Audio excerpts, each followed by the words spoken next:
Donc, bonjour à tous et à toutes.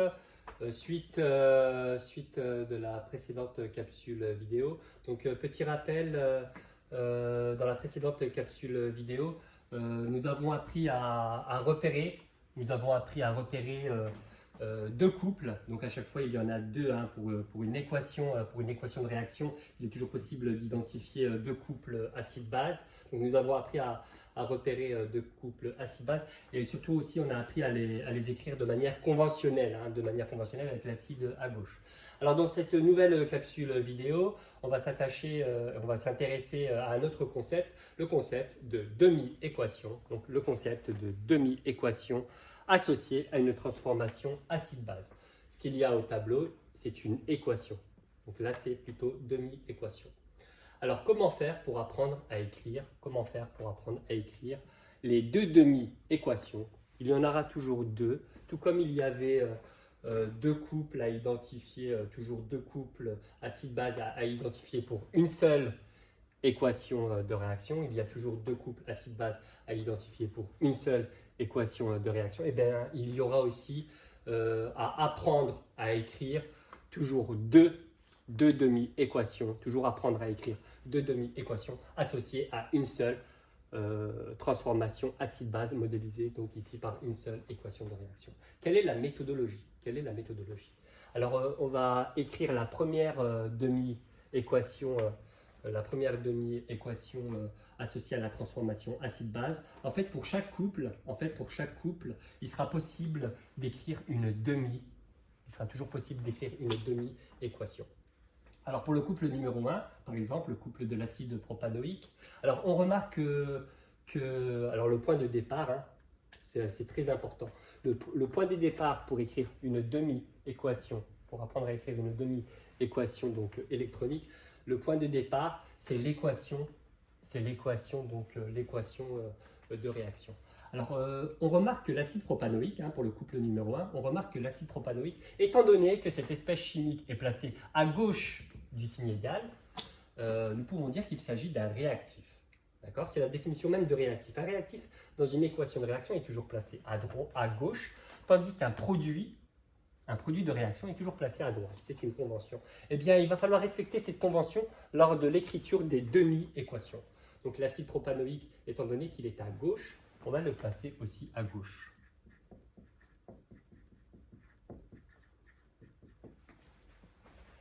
Voici l'acide propanoïque. Dans le couple numéro 1, il y avait l'acide propanoïque, mais il y avait aussi la base conjuguée. Donc l'ion propanoate, qui est un produit à droite du signe égal. Donc ici, ce sera à droite.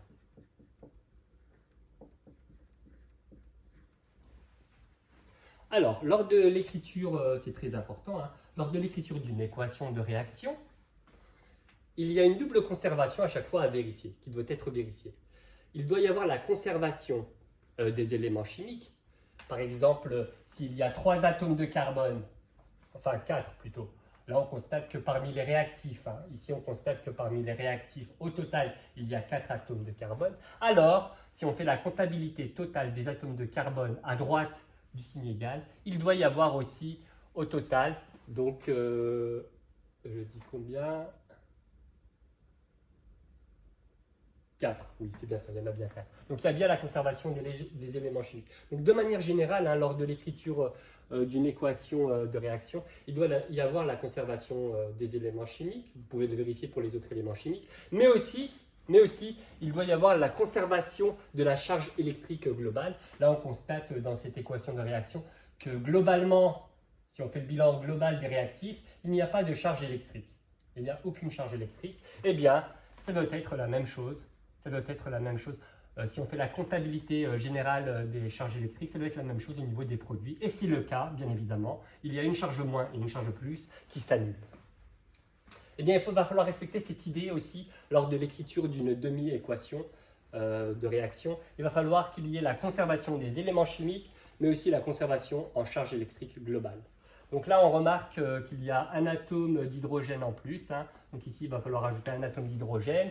Ici, électriquement, globalement, il n'y a pas de charge électrique. C'est neutre, alors que là, il y a une charge moins. Donc il va falloir ajouter H+. Donc la conservation, la conservation en éléments chimiques et la conservation des charges électriques permet donc de retrouver l'écriture de la première demi-équation.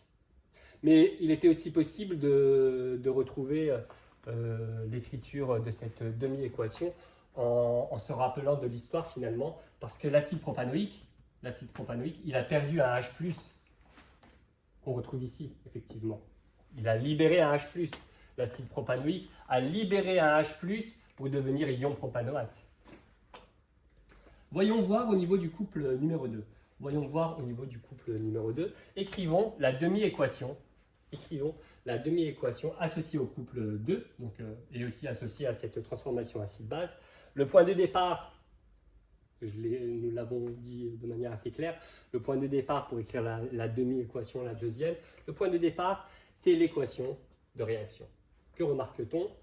Donc au niveau du couple numéro 2, on remarque que la métamine est un réactif. Le signe égal est ici, la métamine est un réactif situé à gauche. Eh bien, si c'est un réactif, il va falloir aussi le placer à gauche. C'est H3NH2. La métamine a capturé un H+, pour devenir ce produit-là. Il s'agit d'un produit situé à droite du signe égal. Ça doit être le cas de figure aussi ici.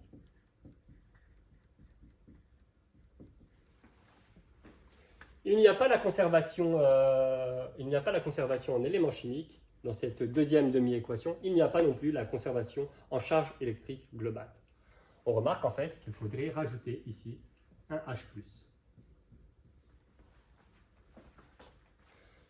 Et effectivement, cela ne trahit pas l'idée qu'on avait évoquée, c'est-à-dire qu'en fait, la métamine va capturer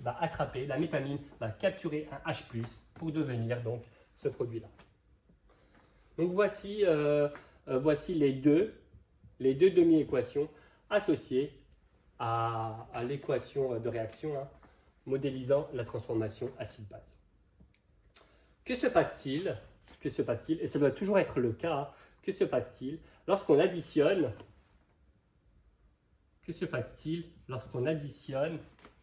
ces deux demi-équations? Alors, si on additionne deux demi-équations, on forme une équation. Laquelle? Alors, il faudra que ce soit le cas à chaque fois, en fait.